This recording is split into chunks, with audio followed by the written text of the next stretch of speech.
here with Angie Casey from First Steps, and I'm going to let her tell a little bit about her organization and what services they provide for children and families in the community. Hey Lynn, thanks for having me.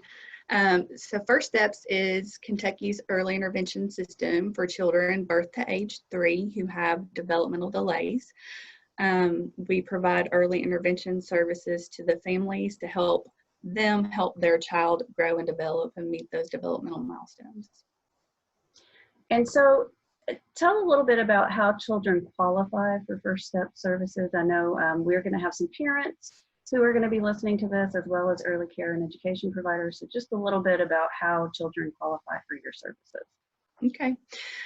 First of all, anybody can make a referral to First Steps. So a lot of people mistake that a physician or a pediatrician or somebody needs to make the referral.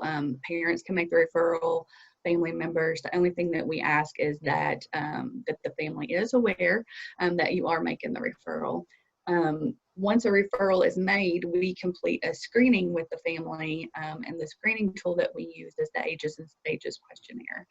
And it's just a list of questions that the family fill out to kind of give us a snapshot of where their child is developing in all of those 5 areas of development.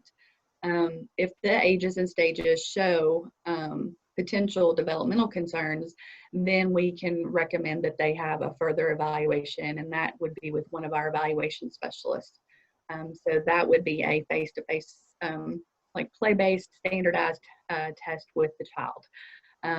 And so in order to qualify for First Steps or to be eligible for early intervention services in Kentucky, the child has to have a significant delay in one area of development, so such as like a significant speech or motor delay, or it can be social, emotional, self-help, any of the 5 areas.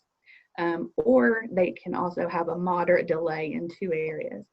So oftentimes we'll see a child that has a communication delay that can impact other delays as well. So you might see a moderate communication delay impacting their social emotional skills. And then a third way that children can be eligible for First Steps is if they have a medical condition that puts them at risk for having a developmental delay. And we call those established risk conditions. And there's a list of probably 150 to 200 conditions and state regulations that say if the child has that medical condition, they automatically qualify for EI, early intervention services.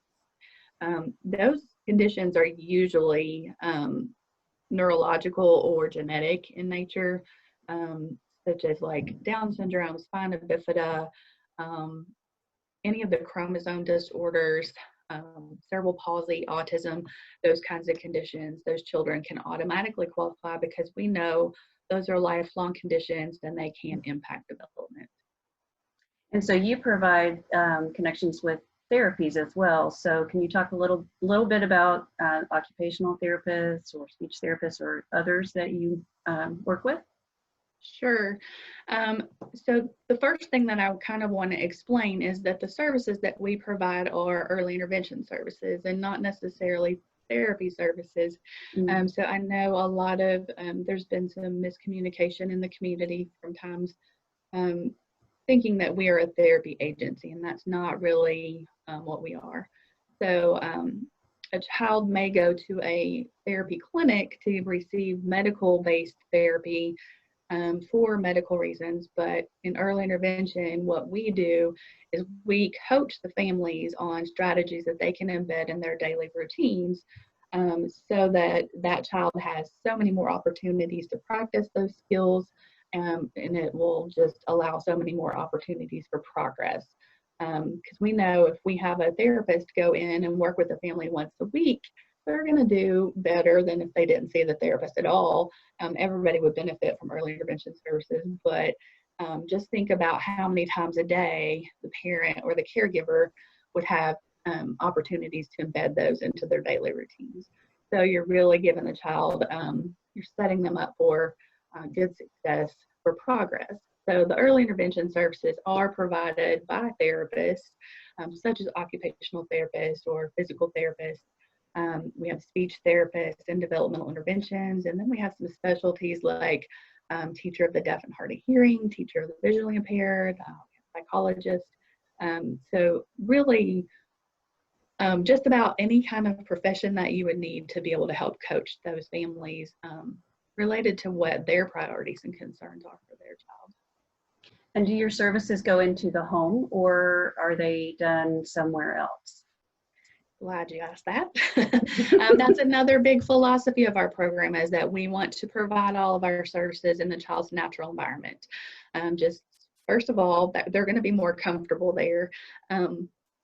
And again, it just allows for so many more opportunities for them to practice. If you go into a clinic and you teach a child a skill using a certain piece of equipment or a toy that they might not have at home, they're not going to be able to generalize that skill at home and to be able to figure out, oh, this skill that I just learned at clinic is the same skill that I can do here at home. So if you're teaching them in the home, in their natural environment, they're going to be able to practice those skills more. But the natural environment doesn't necessarily have to be the child's home. The federal definition is anywhere that and also a typically developing child would be found. So it could be their daycare classroom, it could be a park, library, and just anywhere out in the community. That was a really good point, is just, making sure that the child's comfortable and they can generalize those skills in familiar places and environments. So that's a wonderful point to make. And then is there a cost associated with your services? So all evaluations, screenings, assessments, and IFSP development are free to all families. So we don't want to have a family worry about any kind of cost. We want to be able to make sure that they can get that information no matter what. If the child does qualify, then there are some different options for the family to pay for services. So we have 3 different systems of that parents can choose from for payment. So if the child has Medicaid, we can bill Medicaid, and Medicaid will pay for all of the early intervention services, so the family would not be out of pocket for any money.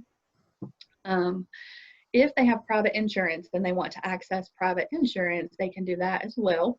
The cool thing about that is it does, anything that the insurance company does pay, it would go towards their deductible, and then the family would not be responsible for any co-pays or any out-of-pocket costs with First Steps. So even if we attempt to bill their private insurance and insurance denies that payment, the family is still not out of pocket. Just by their good faith of letting us attempt to bill insurance, we do not bill them anything out of pocket. And then the third is if the family does not want to bill private insurance, they could opt for a family share fee that is based on their household income and how many people live in their home, and it's a sliding scale fee. And that ranges from $0 to $400 a month, so it varies for different families. I think that's great. It provides a lot of options for different families that have different needs. And then your services begin birth through the age of 3. What happens when a child turns 3? Okay, so we want to make sure that we don't just end services. We want the family to have a really good plan of what is needed, if anything is still needed.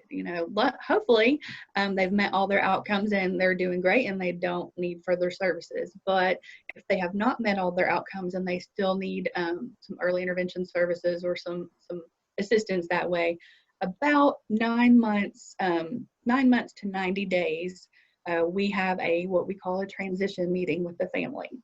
At the transition meeting, with the family's permission, we can invite several people. We can invite the public preschool. We can invite Head Start. We can invite private therapies or private schools, whoever the family wants to kind of hear from.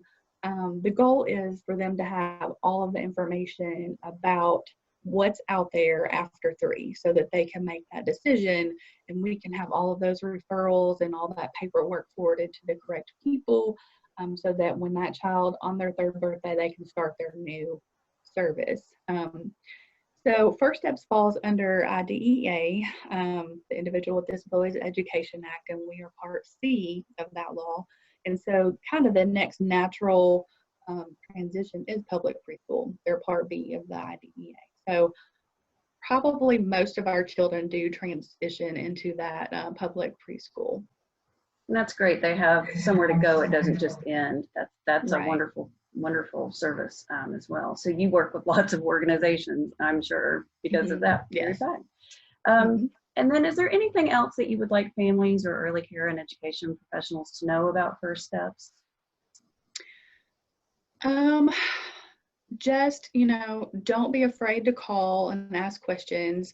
You know, even if any of those systems of payment seem a little daunting to the families, we don't want any child that needs early intervention to not receive it. So if there's an extenuating circumstance that you don't have private insurance, you don't have Medicaid, you're not sure about the family share fee, always call us. I mean, we could potentially, find a way to help you regardless. And then,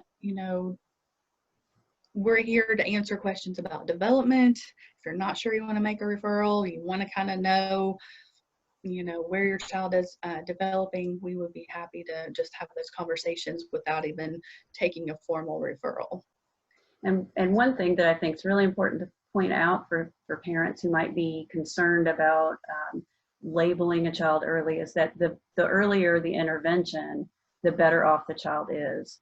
And so worrying about that, it's sort of the opposite. Getting those services in place early prevents sometimes those services being needed later on. Yeah, you mentioned earlier, I think you said Nikki Patton's doing the keynote for this, for brain development. And so as we know, the child's brain is developing at the fastest rate from birth to 3. And so we can kind of retrain those pathways so that hopefully, our goal is once they get to school, they're not going to need those special education services. So it is very, very important. And where can people get a hold of you? What is a good contact information for them to have to be able to get a hold of First Step? Okay. So depending on what county the child lives in, our new Vista office serves the Bluegrass service area, the point of entry. So it's Fayette County and 16 surrounding counties. So in Franklin County, it would be our new Vista office in Lexington, and that number is 859-271-9448. And we can take that referral. Okay, and we'll try to make sure we put that on the screen for people as well so they can go back and reference that.